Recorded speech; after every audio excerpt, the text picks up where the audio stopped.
Cennetlerinde cerreyhan kışıda neydi? Bunlar çoğuzlar var. Bunlar satmayınız.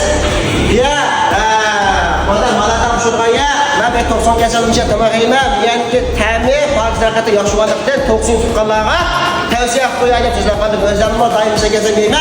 Tunishlarga Bura bunda saytini lajida.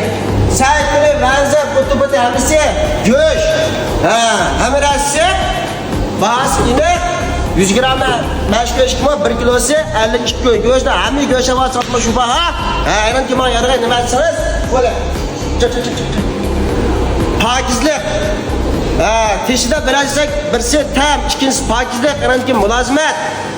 Degandek o'sha narsalarga diqqat qilamiz. Mana bu qalayman narsalarni sharoitda yaxshi berga kelib yeydiganlar, qarab tashkil qilamiz. Oyliklar birinchisi kelib yesingiz, tam haqiqatan yaxshi o'ynasa bishada.